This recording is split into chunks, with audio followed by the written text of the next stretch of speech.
Thank you for joining us for this final session of the day. I'm Ann Laker, and we have the juicy topic of utopian architecture. Our friend, the philosopher Roland Barthes, said, "Architecture is always dream plus function, expression of utopia, and an instrument of convenience," which I think is a beautiful way of describing the tension embedded in the phrase utopian architecture. So with our friends here on stage, we will examine the topic from the perspective of history, fantasy, reality, justice, and democracy. How's that for ambition? Please join me in welcoming Lorenzo Gipple, Director of Planning, Preservation, and Design for the City of Indianapolis.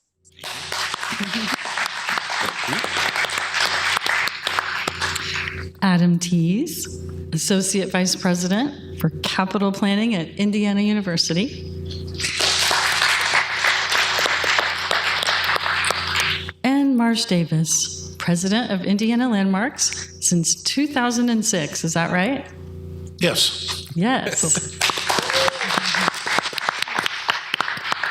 So Marsh, would you please start us off with a little bit of reflection on Indiana Landmarks and your work here in New Harmony and your kind of assessment of this experiment of New Harmony? Sure. Well, thank you. And I tell you, it's a great honor to be on the stage with these gentlemen, too. I hold them in the highest esteem. Wonderful to be in New Harmony, as always, and thank Big Car for putting this on. I think this should be called the golf cart of knowledge.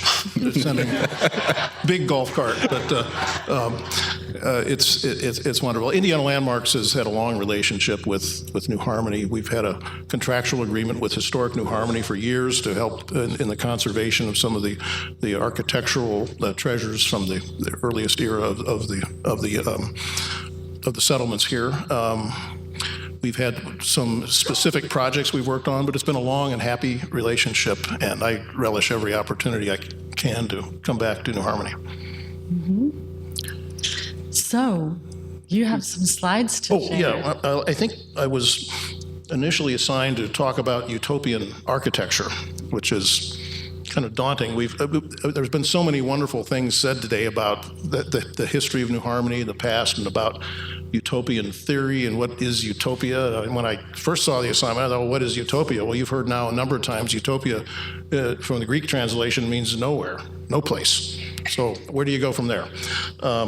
So what is the architecture of utopia? There's a famous book that I know you guys have probably read called The Architecture of Nowhere by James Howard Kunstler. And it's not a utopian architecture that we think. So it's not architecture of utopia. It's about what New Harmony and other aspirational communities is not. That is, it has a real identity. And the Kunstler's study of the architecture of nowhere is about the sameness and the degradation of the human of cities and towns with the failure of suburbia to carry on ideals of community. But that's not what we're talking about. We're talking about utopian architecture. So there is a definition that I found of utopian architecture, and I'm going to read it. A style of architecture called fantastic or visionary, produced, and you guys are architects, right? So you're not a planner, but architects will love this. A style of architecture called fantastic or visionary, produced without constraints of clients, budget, material, or building and planning regulations. It's an architect's dream, right? I call it fantasy land. So New Harmony is with these two so-called utopian communities, both quite different. And again, no need to repeat the history of the community. It's been told a number of times today very well. But looking at some of the buildings from the past, it's just some general observations about buildings from the RAP era, which seem to me to be, as architecture itself, maybe less self-consciously utopian than some of the later things. The Rappites were very practical. In fact, they were so successful that they moved on. I mean, the leadership thought the people were getting soft because they'd created such a successful community, so they went back to Pennsylvania to start all over.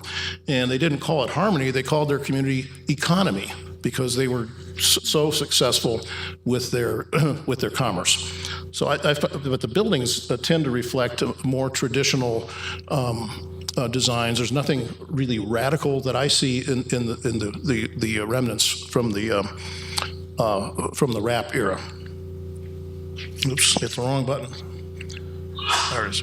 And one building that was, of course, extremely ambitious was the church, the Rappite church, which was ultimately taken down in 1874, I believe, and the bricks are now used. They're used in the wall around the cemetery.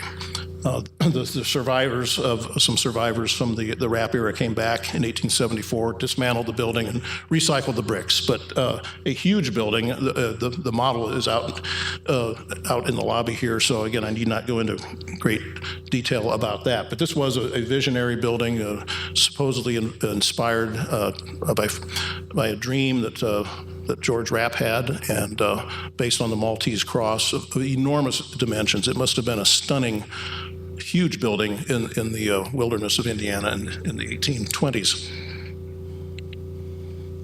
But moving on to a more self-conscious utopian architecture was in the Owen era. I've got three images of this because each one seems to get a little more grandiose.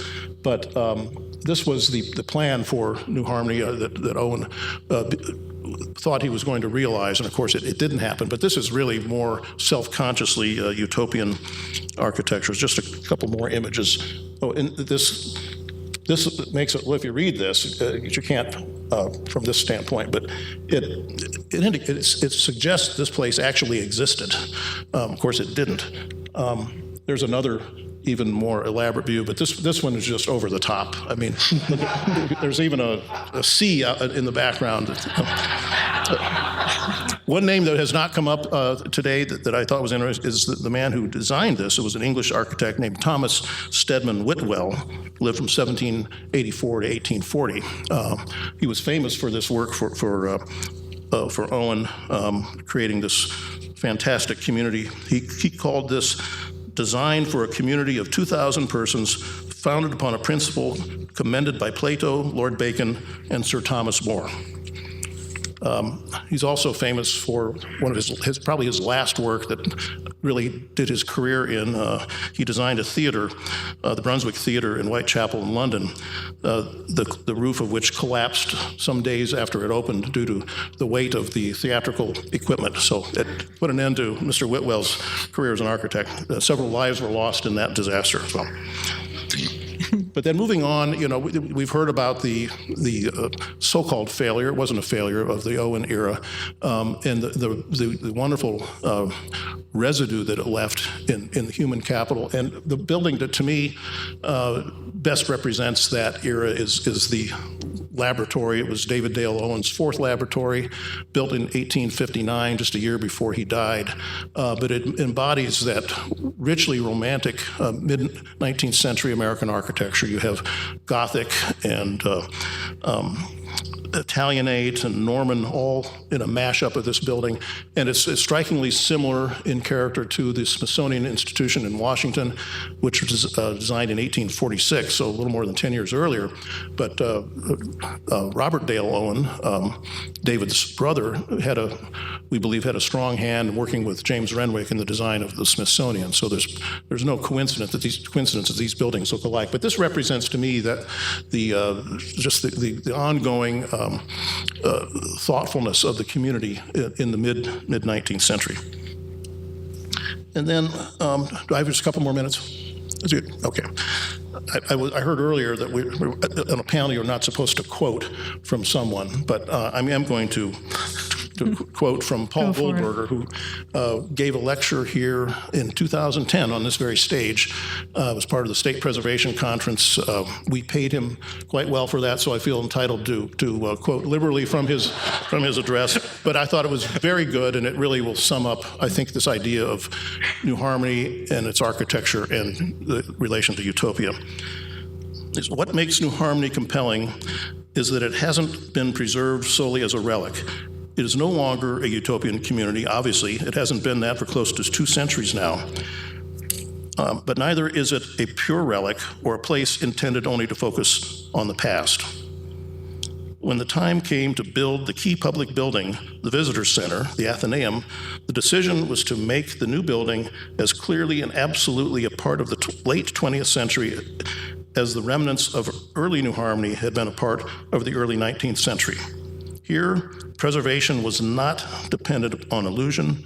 The expectation was that people who were drawn to New Harmony were also drawn to thinking and to ideas, and that they would be comfortable thinking about time and its architectural manifestations in a different kind of way from those who come only to wallow in the past. It's hard to underestimate the importance of this. Now, there's a certain irony to the realism here, if we can even call this attitude realistic. After all, New Harmony's utopian history was not truly realistic, since utopianism is not, of course, a realistic pursuit. The realism comes today as we recognize New Harmony's failings, but treasure it nevertheless for the noble aspirations that it represented. So here in New Harmony, we have one kind of utopian architecture commenting in effect on another, or if you prefer to look at it this way, 2 very different generations of utopian architecture working together, entering into a dialogue with each other that defines this very special place. So I could not have put anything better than that, so I thought I would just quote from Paul Goldberger. But we have, in the spirit of a community that thrives on ideas and moving forward, we have, I believe, in this building, the Athenaeum, a wonderful opportunity to advance the thinking about modernism, especially 20th century modernism, and acknowledge its faults and deficiencies, especially with respect to maintenance and environmental response. This building and this community, I believe, offer a fantastic opportunity to advance that discussion, and I hope that maybe one of the outcomes of the wonderful symposium will be to continue that discussion. Thanks. Thank you, Marsh. And based on your kind of unique understanding of our architecture across Indiana, do you have any favorite buildings that kind of express a certain ideal, or whether spiritual or any other kind of value that is really inhabited by that? Yeah, but I can't tell you what my favorite building is. That's Not favorite, not necessarily your favorite. No. But I tell you, in this town, I do love the laboratory, as Mrs. Owen called it, the laboratory, and I had the great honor of visiting it with Mrs. Owen some years ago. It was a real treat. Beautiful. Thank you. Let's see, now we're going to migrate from New Harmony to Bloomington and find out some exciting activities that Adam has been involved with. Well, first and foremost, how nice is it to be together again?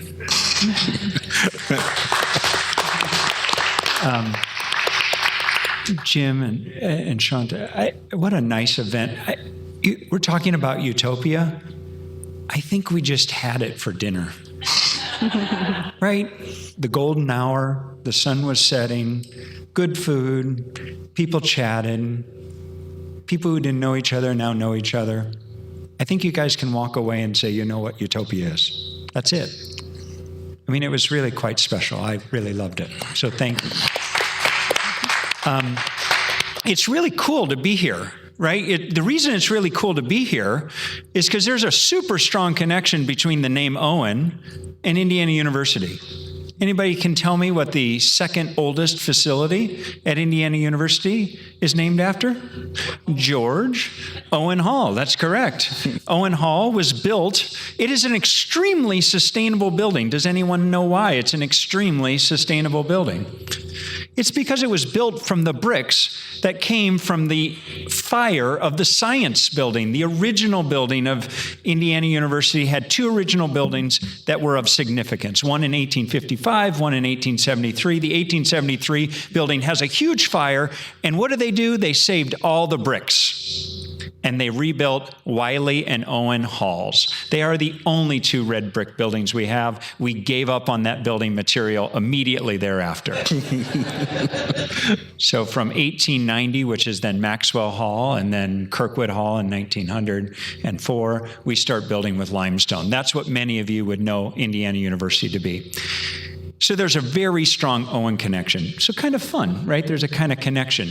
What I think is also fascinating is we've been talking about utopias. We've heard some great presentations today. Really interesting. There's a place in America, actually there's hundreds of places in America that are still striving to be utopias. They're called college campuses, right? Contain controlled environments of hopefully quite aspirational architecture that are trying to motivate people to congregate, aggregate thought, discuss, debate, a bit of utopia in that. So in some ways, being at a place like IU Bloomington has been quite an opportunity to look at this topic through a different set of goggles. A previous life of mine was one that Lorenzo now has the great opportunity with the city. But from a college campus standpoint, this topic of utopia starts to come into this idea of what is architecture, why do we build architecture,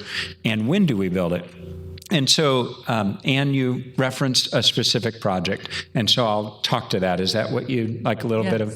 So, just recently, Indiana University opened a new facility that has been 70 years in the making.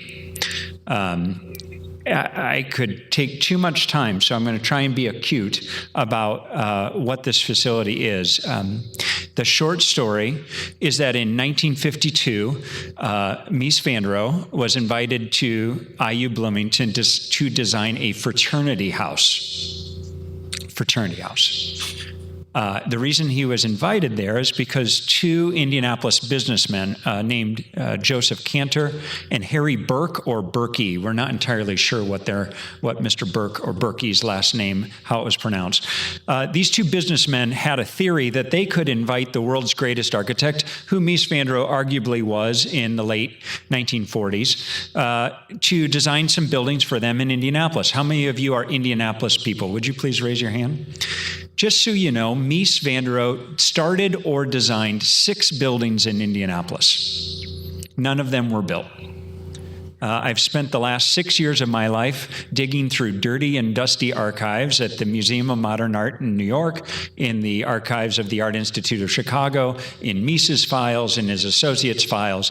And here's a little piece of pride for all of you. Mies was doing work in Indiana as he was doing all the great work he was doing in Chicago. So pat yourself on the back. We can do good things. I do not like apologizing for Indiana. I hate it. I like being proud of Indiana. And Mies was doing this amazing work in Indiana. In fact, there's a building that he designed for Burke at 36th and Meridian Street. It was going to be an apartment building, and it would have been very stylistically similar to 880 and 860 Lakeshore Drive. If you've ever been to Chicago, these are the black steel and glass towers on Lakeshore Drive. That kind of work could have been in Indianapolis. So, there was progressive thought in Indiana at this time. Lo and behold, he gets invited to come to Bloomington and design a fraternity building. No one knew about this for approximately 65 years until in 2013, a gentleman named Sidney Eskenazi, some of you might know that name, very wealthy philanthropist, real estate developer, and a big friend and donor at IU, brings to the attention of President Michael McRobbie he said to President McRobbie, Michael, Mies van der Rohe designed a building at IU. President McRobbie said, what?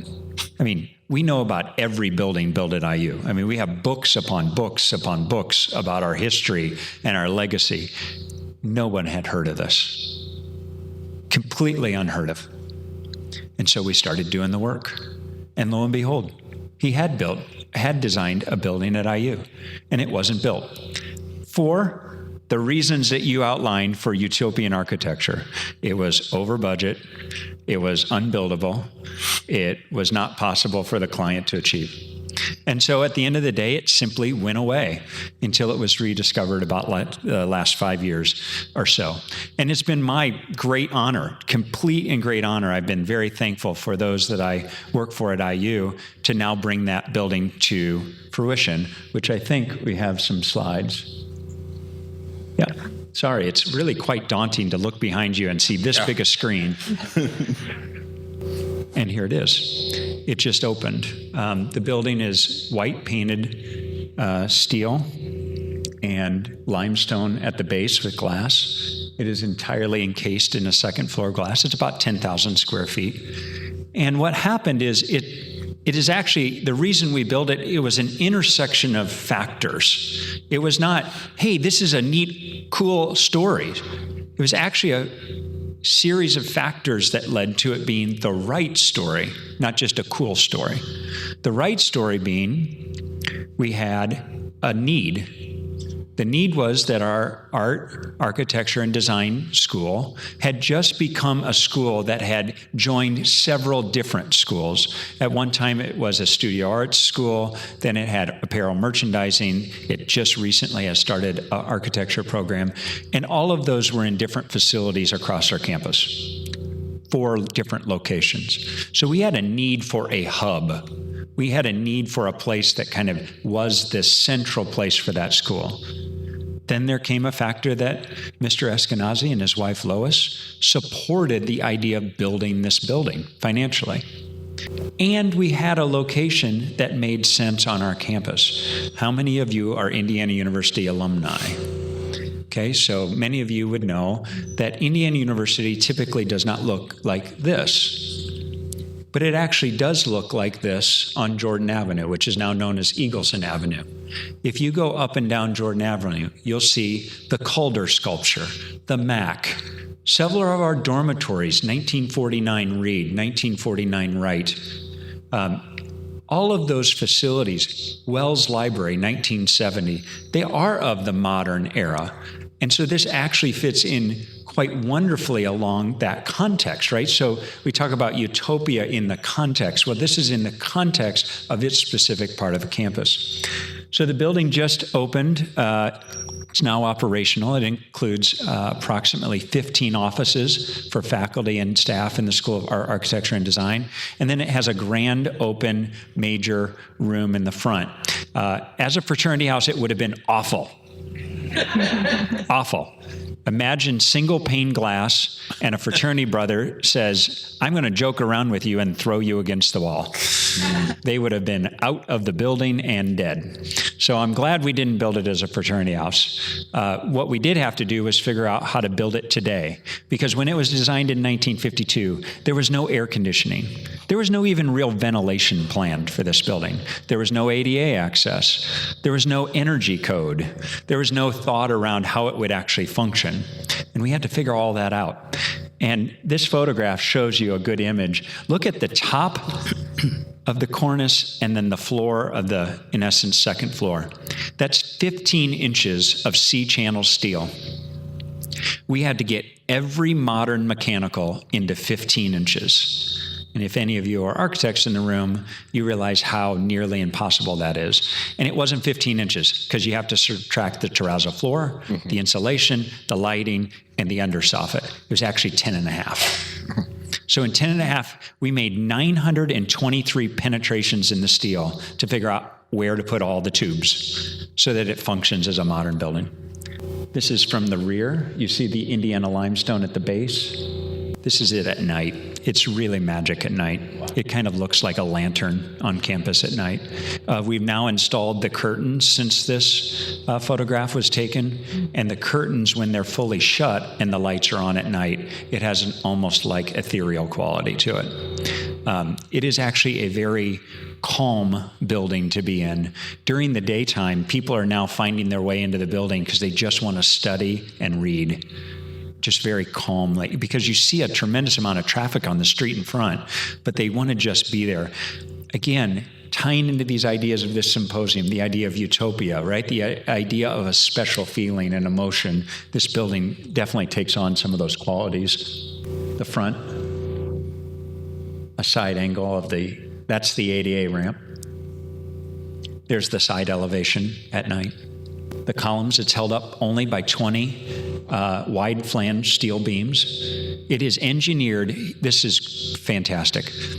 Every calculation from the 1952 information we found was proved to be structurally correct in 2020 when we designed it. All done by hand, all done by a gentleman named Myron Goldsmith. Myron Goldsmith was an architect. He worked for Mies. He worked on this project in 1952. He then goes on, Richard, are you here? Where are you, Richard? What does Myron Goldsmith then do in Columbus in 1971? The Indiana University's Miller program in architecture, which we renovated. So if you've ever been to Columbus and you remember the building that used to have the printing press in it, right? So the same architect who does the structural engineering for this, 20 years later becomes that architect in Columbus. Ultimately, at the end of the day, a very Miesian stair. You might have seen this. This is the same basic stair concept that you see at the Art School of Chicago. And then that's it in the fall during the day. And the interior set up for a lecture. I think that's it for, no? And some classic Mies furniture, right? The Bruno chair, the rolled arm Bruno chair. So, Anne, I think where you had wanted me to talk about was just this in the context of the idea of a place, the idea of it being a special place. We're proud of where it's come today, and there's some incredible connections with the New Harmony. The building you're sitting in is a Richard Meyer design building, started roughly in the mid-1970s. By the way, I think all of you know this, the Lilly Endowment. Without the Lilly Endowment, this building doesn't happen. Without the Lilly Endowment, so much doesn't happen in the state of Indiana. This building is because of the Lilly Endowment when it's dedicated in '79. Thomas Pfeiffer and Partners, our executive architect on this project, Tom Pfeiffer's first real work was working for Richard Meyer, who designed this building. So there's a really strong connection there. Thank you, Adam. And I'm wondering, how does the building rank so far on the kind of empathy scale, kind of as David Rubin was speaking this morning about how the building relates to people and how they're relating to it? Yeah, it's a fascinating thing, right? You know, new buildings on college campuses take time. It doesn't just happen instantly, like throw the retail doors open and people come shop. They have to start to know it and learn it and become a part of it. And what's fascinating now is the school, to their credit, is very open to the idea that any student can walk in and use there are dedicated study rooms just for students in this building at any time. Mm-hmm. Anyone can take as they're available. And they're finding that people are enjoying the experience of being in the campus, but taking a moment away from the campus and still seeing it unfold in front of them. People walking by, you literally can wave, right? 10-foot high glass ceilings, and you can be in that context. So I think there's actually been a tremendous sense of connection, but then also of being solemn and calm and study and thought that's gone into this. And so if you've taken a breath from this project, what are some of your what other pies do you have your finger in terms of creating utopia on the IU campus? Well, I think at the end of the day, for those of you who are graduates, we try and treat it as a special place. I'm sure many of you who live and work in this community, you try and see your role as a caretaker, right? You're trying to a little bit do no harm, right? You're trying to keep a good thing going. Richard said in his talk an hour and a half ago, though, how do you progress? How do you keep going? So there's a little intention there. There's a little inherent fight that goes on with doing no harm and keeping going and moving forward. Across the street from this building is a new original work by Thomas Pfeiffer and Partners, which will house our international programs. It's all concrete and glass, 10-foot high pieces of glass in a very linear building that actually has some conversation with the Mies building across the street. That building's due to be complete here for the fall. And so I think what's interesting about a place like IU is many people know us as a limestone college campus, but the reality is, and this goes back all the way to Herman Wells, was that the architecture of IU is very of the moment. It's very of the era, if you will. And that means that there's a diversity, but we definitely try and have people be a part of a family. The architecture you might look at it and go, it's not the same as the other building, but I can see that that's the uncle, or there's the cousin. I see the facial feature in that building that links to this building, and they have a connective tissue amongst them. It's very frustrating to the architects we hire.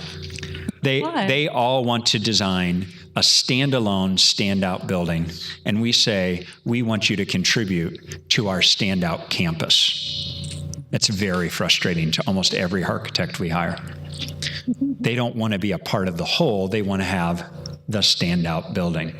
And we bring them into the whole, and that's why our campus in Bloomington in particular tends to be a nationally, quote unquote, ranked beautiful campus, because as a whole, it stands together. Last question about this building. What do you think is the number one value that it expresses, that its design expresses? I think in some ways that's still to be understood. Once again, I think we're too quick to try and determine all of this. We're all talking heads, right? We all know the answers immediately. Mm-hmm. We're super bright, super brilliant. I think there's going to be time. It's going to take time. And I think there's going to be a bit of time that lets this building play out. I think its location in what is now the center of campus, the campus has evolved. It's 2,000 acres now. When the original, if you're an alum and you go to the Indiana Memorial Union, that used to be at one time in the 30s, the edge of campus. Now it's actually the older part of campus, and the center has migrated. So change happens, and this building's now in that migrated center. So we'll have to see. Mm-hmm. Thank you, Adam. Now let us migrate to Indianapolis. And Lorenzo, would you do me a favor? Would you please pronounce your last name correctly? Which I did not do. Lorenzo G. Play. Easiest way, G-P-L-A-Y. Just the simplest way. Thank you. Thank you. And since, was it last summer, you have been in your position? Yes. Second week in August, I believe. Mm-hmm. That's when I accepted the position and started carrying on the work that Adam and others had already started within DMD and within the city. But also working on some new expressions of value. So share with us, what kind of utopia are you trying to design in Indianapolis? So it's the idea of utopia in a city is slightly contentious, right? Because my utopia is not Adam's utopia or anybody else's utopia, right? So how do we create a city that resonates with everyone, but at the same time allow each person to be an individual, is what we have continued, as I said, the work that others before us have started, right? So right now, within my department, specifically DMD, we have a specific focus of equity. I mean, so does everyone else within, I would say, the United States and the world. But we're looking at it from a specific lens as it relates to culture. So how do we marry those two things, right? Where culture says that everyone is different and we need to look at those differences and appreciate those differences because they're all parts of the whole, right? And equity says, well, because everyone is different and everyone is at their own place. So how do we meet them at thetheir place to elevate in it or whatever they want? Because they may not want to be elevated, but whatever they need or want is where we need to meet them. Well, I know that you just arrived in New Harmony today, and you're looking forward to exploring it. As I was walking down the street today, I saw etched in stone a quote from Robert Owen. You may have seen it too. If we can't reconcile all opinions, let's endeavor to unite all hearts. it strikes me that when you're trying to create a utopia, you have to have some people prepared to buy into it. So how do you handle creating buy-in for every citizen of Indianapolis? Yeah, it's within the work that we do, we have, because we're building on the work of others, we have learned from what others have done, right?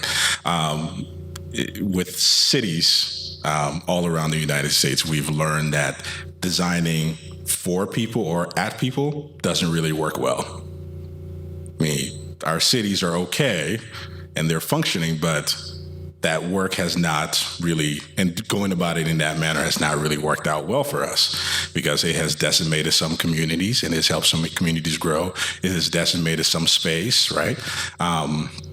So what we try to do is let our work be guided by the community.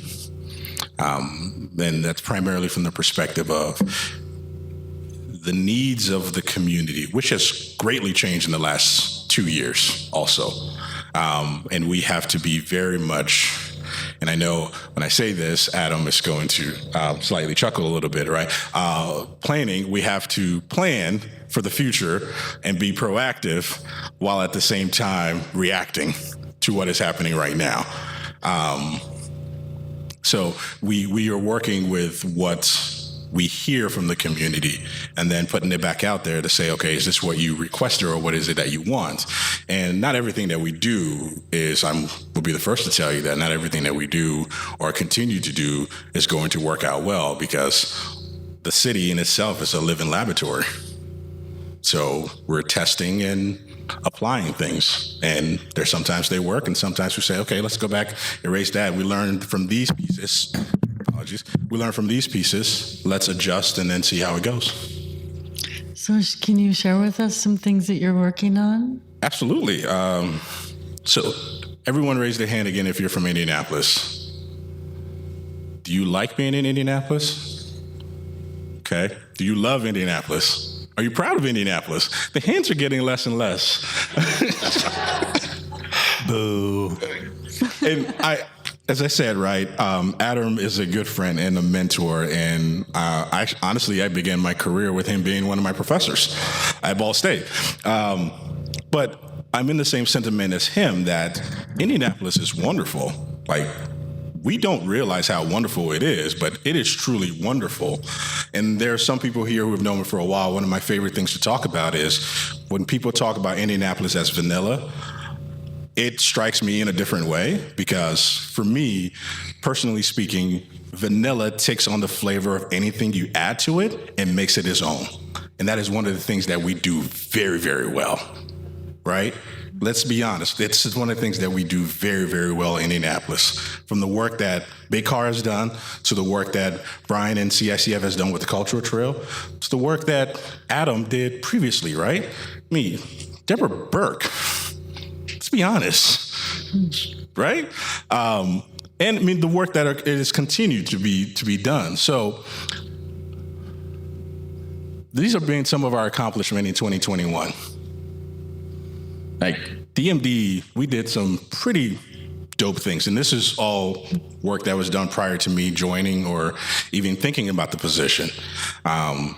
There's been wonderful things that has happened and continue to happen.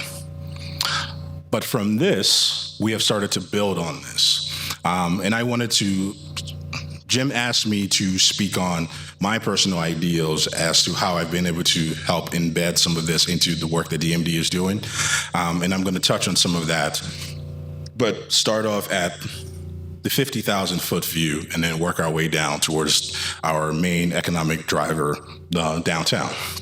So before I accepted my position, I had a long conversation with my boss, my director, Scarlett, and said, hey, if I'm going to accept this, can you allow me to do the things that I'm interested in doing? She said, sure. Like, okay, that's great. Can the mayor office, or can we have conversations about this as well?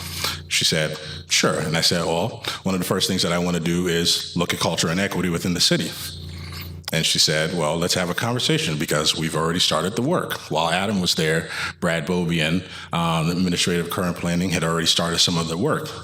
So 2 weeks ago, we released the RFQ for the city's first cultural equity plan. This is unprecedented within Indianapolis, and this is the work that we're doing. This captures, for the most part, what we're looking at with this. It is an idea of how do we celebrate the diversity of Indianapolis? How do we call it out? We know that it is there, right? And there are few people who know of it, but how do we bring it to the forefront and celebrate it, right? And I will allow you all to read that, and we can share these slides later on. These are the 4 goals that we have as DMD, but it is also open that whoever the consultant is that we're working with to add to these. So first, looking at culture and history, and how do we embed it into the decision-making of DMD of the city. So that means from a perspective of looking at culturally significant spaces and how do we preserve them so that as a developer comes in to start to do work, the conversation is already starting of, well, you can't just tear this building down. We need to have a conversation of, because there is some cultural significance to this building or within this space. So how do you honor this? But we also don't want to take away from the idea of staying stagnant within history, right? Economic prosperity. How do we build on place? Adam talked about this and Marsh talked about this, that we have often had the mindset of if you build it, it will come. But what happens if we focus on people and start to experiment within the space so that people are aware of the space before we put anything there? Adam, I don't know if you remember at Ball State in 2003, directly I don't remember across those years. I have 4 kids now, Lorenzo. I don't remember anything. Well, okay, so Worthing Arena, there was a grassy field between Worthing Arena and the architecture building. And they left it barren. And we asked every day, why did you guys leave this barren? And they said, well, we're trying to determine where the pathways to go.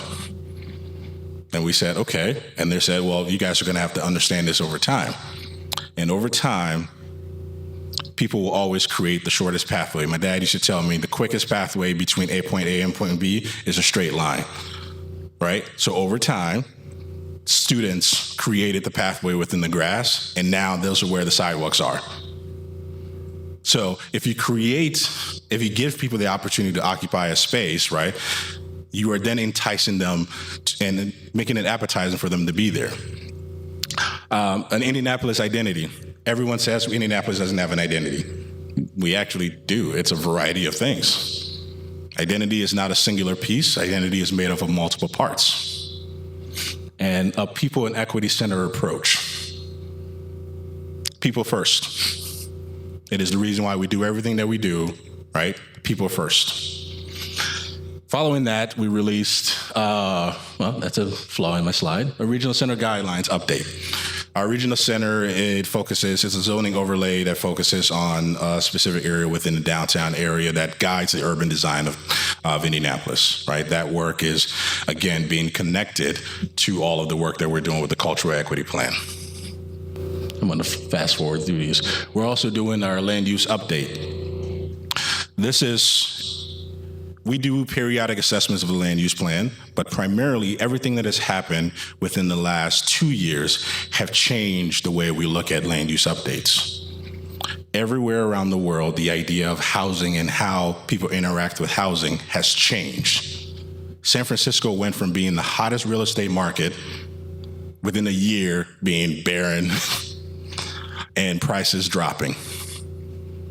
So as a downtown or as a county, how do we look at this and how do we assess all of these pieces, right? Because we have a lot of people migrating from the coastal cities because they now have the ability to work and play wherever they want to.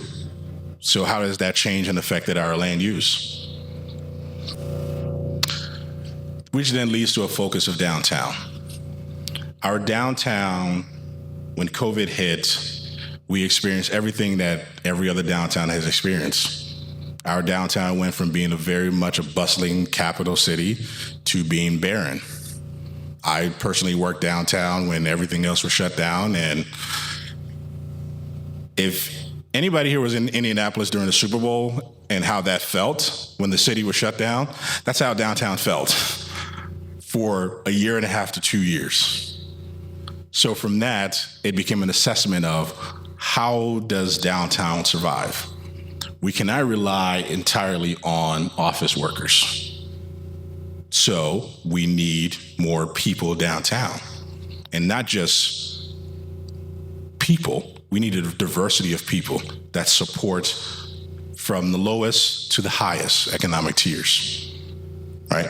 This is something that we struggle with, and every city struggles with. When we have learned, one of the things about being behind other cities is you get to learn from them. New York City, everyone loves New York City and it's a bustling capital. Chicago, the same thing, right? But the people who support New York and Chicago don't live in New York or Chicago. They live outside of those places. What happens if we have the ability to change that? Public spaces. Everyone has now had the ability to work from home. So if I can work from home and be able to get up, work for about 4 hours, get up, take my kids, my dog for a walk into the park or wherever around my house, and now you're telling me I have to come back to work, which all of the main economic, all of the main anchor institutions within downtown have told their folks, you can come back at your own leisure, 2 to 3 days a week, right? So we're looking at activating more and more of our public spaces so that you have gotten used to me. Habit forming for 2 years, you've been getting up and moving around as you wish. If you come back to work, you need your public spaces to react the way that you do, right? So all of these pieces we're working on. I mean, infrastructure and economic development, absolutely. So into the housing piece. Jim and I have had way too many nights talking about this. This is a personal love of mine. The missing middle housing. When we talk about housing and how do we bring housing downtown, one of the things that we talk about a lot is the missing middle. And when we talk about the missing middle, we talk about two things. Well, first we talk about affordability and affordable housing. And when we say that, there's already an idea conjured in people's head of what affordable housing is. And that primarily caters towards the Section 8 housing of the past. That's not what affordable housing is. So within DMD, we've started to change our vernacular as it relates to affordability. What we're really talking about is attainable housing. And for me to clarify on that, attainable housing is simply housing that anyone can attain. So that means we're looking at the affordability context of not just AMI in the sense of, okay, we have to hit our 20% AMI, all of these pieces, right? And that's based on the federal guidelines. For the most part, most of the people fall within the 60 to 120% AMI. AMI is area median income, my apologies.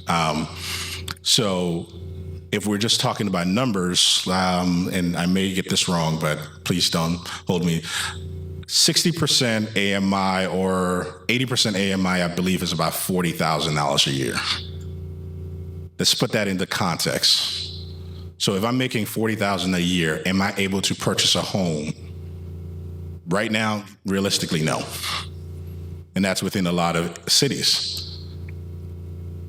So how do we start to change that context of just being from a numbers perspective, right? So the way we've looked at it is the missing middle housing. Missing middle housing is primarily everything that exists between single-family housing to large mid-rise buildings. So these are all of the buildings that within Indianapolis we have, for the most part, zoned out over time.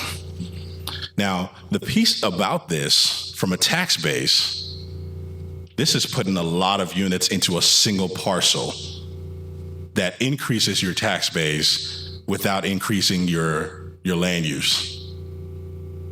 This works out well.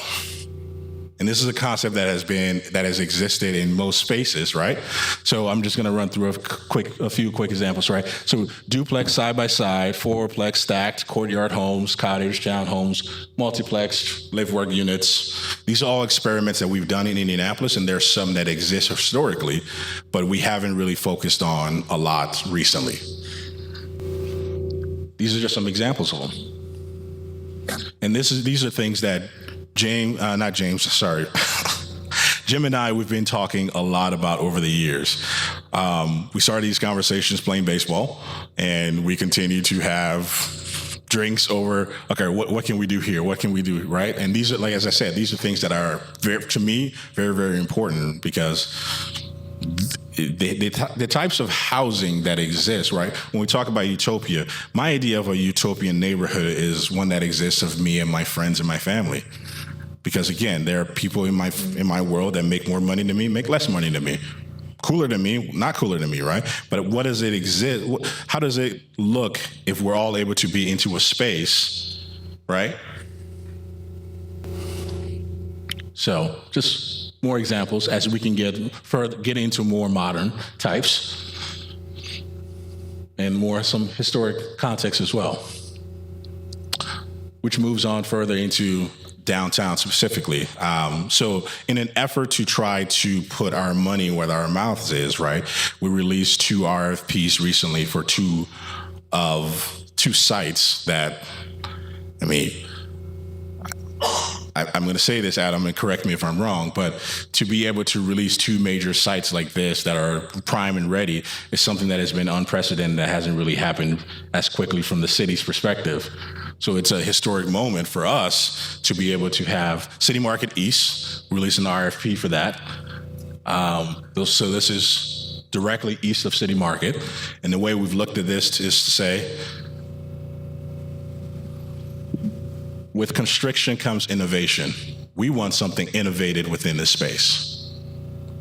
We have a requirement. First of all, one of my favorites, right, is you don't have a parking requirement. Yeah. You're surrounded by 3 or 4 parking garages. Let's see if I can. Yeah.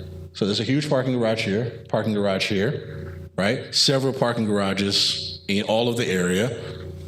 Figure it out. But we ask that you allow within the RFP, we were specific about you need 3-bedroom units because we're trying to make downtown a family-friendly place. So we want, as I said, we want more people downtown. We want more families downtown. So you have to provide some 3 bedrooms. You also have to provide within the retail space, family-friendly space. You also have to cater to the city market and all of the concerns of the city market. You also then have to work with activating the alley to the north. Give us what you got. So we've received 3 RFPs, and part of the reason why I wasn't here earlier is we were doing some reviews of those. I am personally very excited about this. The other one is the JL2 and APC. Because of the work that was done as it relates to the CJC, we now have multiple sites within downtown that are available that historically were wonderful buildings. But so the JL2 and APC, for those of you not familiar with it, this is Washington Street is here, I-70 is here, Market Street is here. Sun King sits right there. Yeah. Does everybody from Indianapolis know? Yeah. So this is a historic building. Actually, both sites are historic. But within this building sat the jail, and this was the arresting processing center here. And this was the Cole Noble car factory. So similar thing of give us what you got. This is a historic building. It's a new adaptive reuse. So drawing on the the history part piece of within our department, IHPC, we've said, what can we work with? And Meg and IHPC team said, we'll see what they present. So this is very much an open site, and we will see what people presents. But we have been very, very excited and working diligently based on what the citizens have asked for, which is to see a vibrant downtown that is equitable. So for us, Utopia primarily focuses within that utopia, that equitable space of trying to make it available and accessible for all, while at the same time identifying the individual differences between everyone. Simple as that.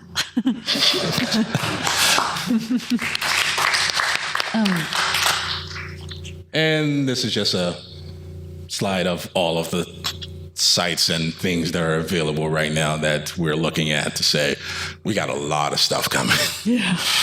We have some lot of opportunities.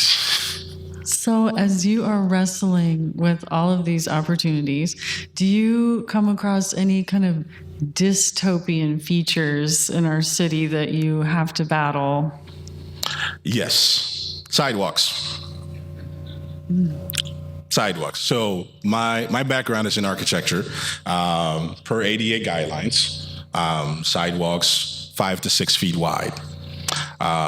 Within the work that we're doing of public spaces, the Merritt Chase team is helping us look at our sidewalks within specifically the South Downtown area. And this is something we already knew, but a key component of this is sidewalks as it relates to ADA. Once you put in a sidewalk that, let's just say, for 6 feet wide, and you account for plantings or trash receptacles and a variety of other things, that sidewalk now goes to about 3 feet wide. A wheelchair is about, well, technically speaking, 33 inches, but we provide for 36, so for hands to be able to roll through. You have now limited that space so that 2 people, like a person walking, and if I'm in a wheelchair, I cannot pass you at the same time. I have to wait for you. Or if I'm in a wheelchair, 2 people can't pass. For me, personally speaking, that's a dystopian piece. And again, this is all just, as I talked about, the living lab, right? That we are learning more and more. There are projects that have happened in the past that we thought we were doing well. And over time, we've learned that all of these additional pieces change the way we look at things. So we're constantly evolving. But for me, sidewalks are one of the pieces. Well, thank you for opening this conversation about equity. I feel like tomorrow, Brian and Diamond might help us continue that conversation. I wanted to ask, what is the most aspirational building or space that any of you have ever experienced, if you have one that comes to mind? Aspirational. Well, I can give a pretty easy example for Indiana. Was one that we had a great involvement with, and that's the West Baden Springs Hotel. I mean, that is one place that, I mean, I don't know anybody that when they first walk in there isn't just blown away. And talk about aspirational. I mean, this was built in the middle of nowhere, built in 1 year. I mean, that's pretty heavy stuff. And there's nothing else like it. So that's an easy answer for me. Yeah. Oh, Anne, that's like really deep question. I don't have any great historical answer. I have ones that I've been involved with. I felt like the downtown transit center in Indianapolis, we tried very hard to make that facility honorable to those who were riding in the system in which it served, and that it would not be viewed as a government building.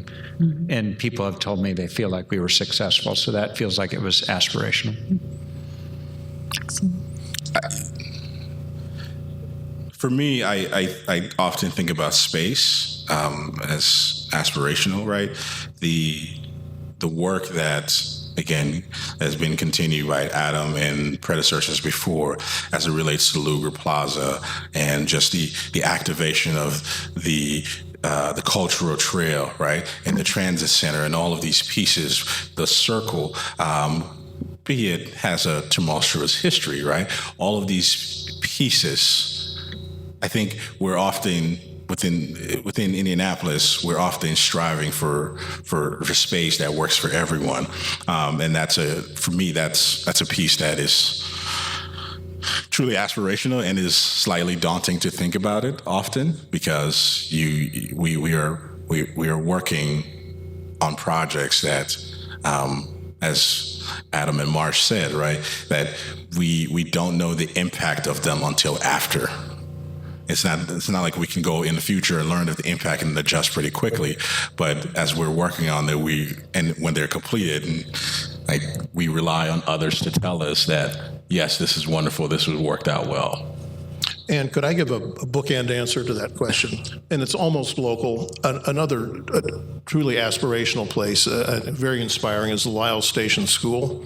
It's how many people have been to Lyle Station? It's not too far from here. It's about 45 minutes, maybe, just west of Princeton. The last surviving black farming community in Indiana, and the one landmark that was left was the school, and it was in ruinous condition. It's now a thriving community center, museum. It's linked with the Smithsonian, but the spirit of that community over time and to the present, in a way, relates to this idea of an intentional, if not a utopian community, a community which was somewhat isolated from the world around it, and they had to create their own world, and there was a great sense of sharing. So, I mean, I would put Lyle Station in with this idea of utopian ideals, and it is a great landmark for our state. I want to change my answer too. I'm not sold that going after aspirational is always the best idea. Mm-hmm. David, are you here from this morning? Hi, David.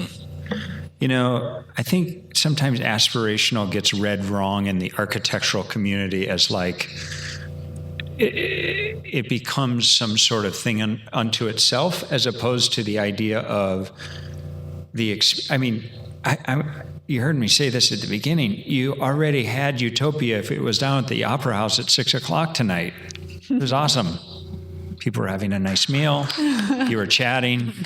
It was a nice evening. It was nice. Yeah. Right? And so I think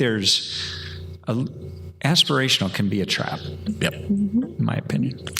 So that's not an answer change, maybe just a modification of the term.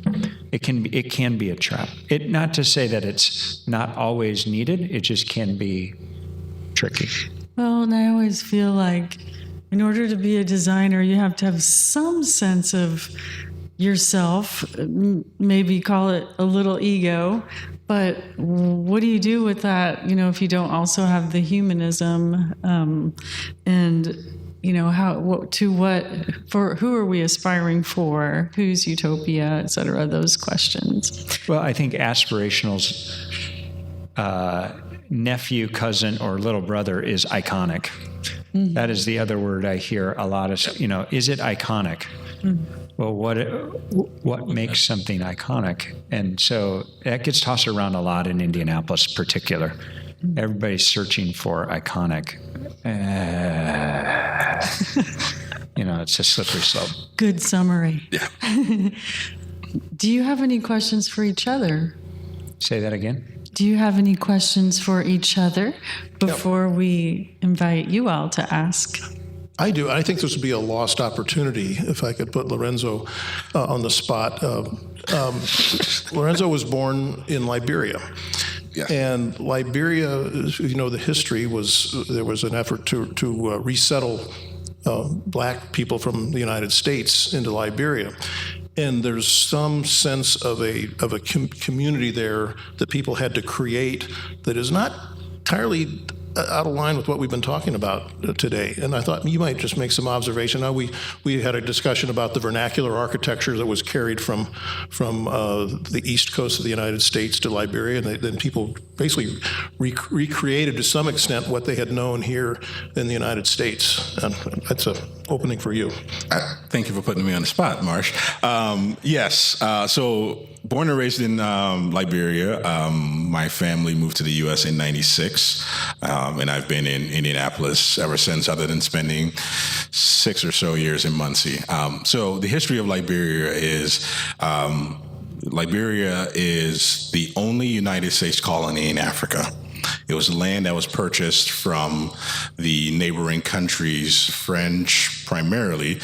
So we sit in between the Ivory Coast, Guinea, Togo, right in that area there. American Colonial Society. Our capital city is Monrovia, named after James Monroe. So it was an effort, whether by choice or forced, of resettlement of freed slaves. And we became the very first independent country in Africa in 1847. it worked out well as an ideal because it was a mixture of the Afrikaans and the Americo-Liberians being in the space. And over time, even though everyone co-mingled and got along fine, but there always seemed to be this idea of the ruling class of Americo-Liberians running the country, which then, with a little bit of salt and pepper of outside forces, brought on the Civil War. But for the most part, it worked well as a country from 1847 until 1985-86. It was a thriving community that was seen as an ideal for the rest of Africa, when all other countries, Nigeria, a variety of other countries, were struggling to get their independence in the 60s. Liberia was a thriving metropolis. And as I said, it worked well until some outside forces. And that's why, for me personally, a lot of the idea of utopia kind of comes from is just this idea of utopia for who, right? A good day for the spider is not a good day for the fly. Thank you so much, Marsh, Adam, and Lorenzo.